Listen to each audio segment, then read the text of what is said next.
So this is Mike Farley, your Texas pool designer. We're talking today especially about depths of the pool and what we can do with those depths. So are we diving or are we recreating? And what can we do in those? And also think about the slide and how that compares to that diving board. So there's a couple different types of pools. Okay, the first thing we're going to talk about is a recreational depth pool. Well, what does that mean? That means as an adult, I can walk around in that pool and it doesn't go over my head. It's great, especially if it's my mom because she can't swim.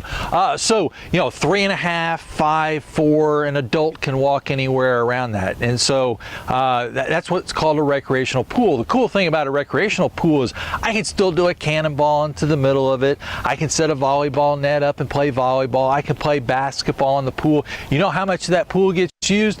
All of it. It's awesome. Okay, so what do we have besides a recreational pool? Well, we have a diving pool. And half the people that I go out on initial calls want a diving pool.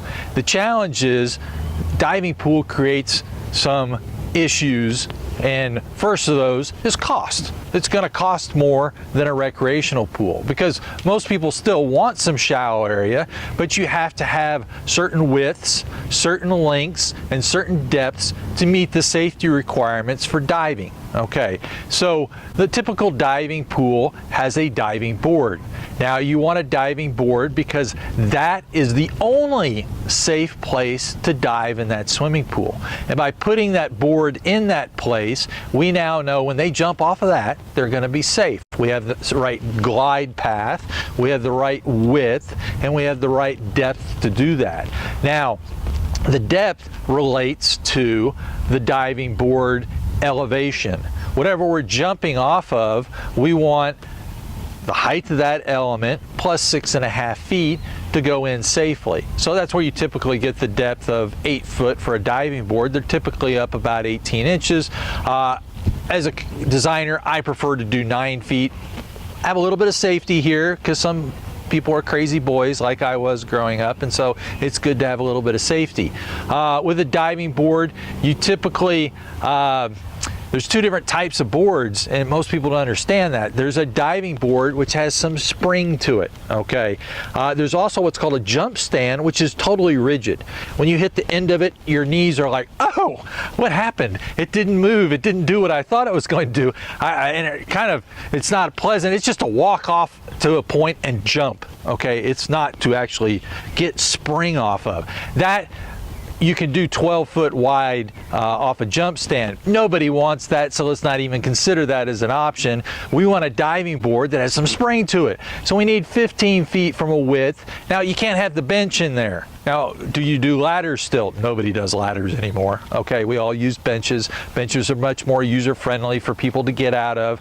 The other thing is people can hang out there, but they take up 18 inches. So we have to add that to the 15 feet from a minimum standpoint. So if you want them on both sides, you got an 18-foot wide pool. Okay, now I have a certain depth, but that depth has to be a certain distance out. It can't be right below me because I don't dive there. I'm going to dive out there. And then we have what's called a glide path as you go up, and that's a 3-to-1 ratio coming out of the deep area going up to the shallow area. So you're going to need 33, 34 feet and not have any shallow space in this pool. Okay, so how many people use all of the diving pool? Nobody. Okay, so somebody dives into the deep end and they go through it. They don't hang out there. Okay, so there are people that want scuba tanks and they want to go deep, but usually 8 feet doesn't work for them. They want deeper than that. So I've got the pool. I've got a shallow end and I've got a deep end. That means we need a really big pool if we're going to have any fun in this pool because most people hang out in the shallow area. So as I said, 50% of the people want the diving board when we start. 15% end up putting it in. Because there's one thing to think about with a diving pool. It's really crucial to think about. So who's going to use it? Well, my kids are going to love it. Okay, now my question to you is, how old are your children? Okay, well, they're 8 and 10 years old right now and they want a diving pool. Yes, of course they want a diving pool, because anybody that's in elementary school, you can give them a diving board, nothing else on a swimming pool, and they will entertain themselves all day long. It is a great thing to have. Okay, but what happens is most kids grow up. Okay, you think your kid's going to stay forever really small and cute and everything like that, but they grow up and then they become that thing, the teenager, and the teenagers don't like diving boards. Okay, they want to hang out, they want to play games, they want to have fun. A lot of people are like, we're building a swimming pool so everybody will hang out at our house. Well, you know what? If you got a diving board, that's not the house they're going to hang out at. Okay, unless you have a huge shallow end. I do a few of those now and then, but most people don't do pools that, you know, are 1,000 square feet. Okay, but some people do. Okay, and then you could accommodate both activities at the same time. Most people don't have A, the space, or B, the funds to pull that off, and so in most cases people decide after thinking about it, well, gee, the kids are going to grow up and they're going to get older, and then we're going to have grandkids, and we as adults, all those people aren't going to be using a diving pool. They're going to use a rec pool. So a rec pool is more conducive for our family's use. Now there is the hybrid. The hybrid's kind of in between. Now certain areas don't allow this, like the city of Dallas will not allow a hybrid pool. It's either rec pool or diving pool. So the hybrid is we're going to go 3.5 to 6.5. Okay, 6.5 I can dive head first off the concrete, and at 3.5 we got some shallow area. So we can have more shallow area in relationship because we're not as deep. So that's something you could consider as well. In your situation, you're going to have to check, because this is different with everybody, but some insurances are going to charge more for a diving pool. With the word diving board is the key with a lot of insurance. So some people do a diving rock or a diving platform because they don't want the insurance increase. You're going to have to check that on a case-by-case basis with your insurance company. But that's the other thing with the diving board is they're not the most beautiful things in the world, so how do we create something that's visual pleasing? So that's something to think about, and there's some ways that we can address that if you do consider a diving board.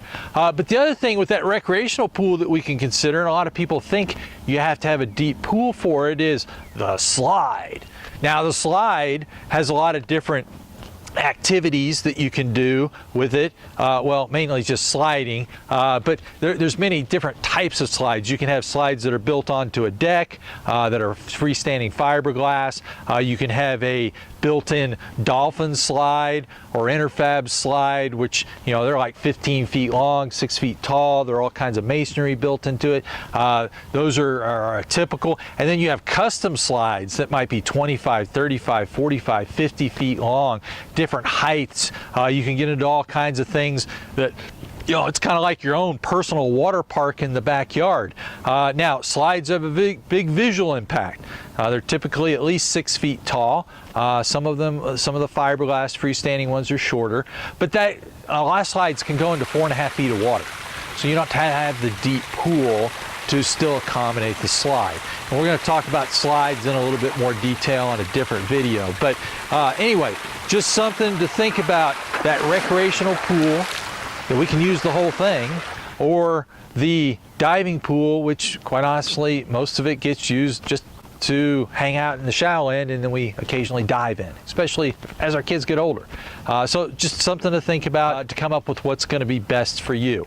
So this is Mike Farley, your Texas pool designer. If you liked this, put your comments down below. We'll answer your questions. If you really like it, hit that subscribe button down there at the bottom, that red one. So anyway, hopefully we gave you some great information and you can find out what you need to know about pools.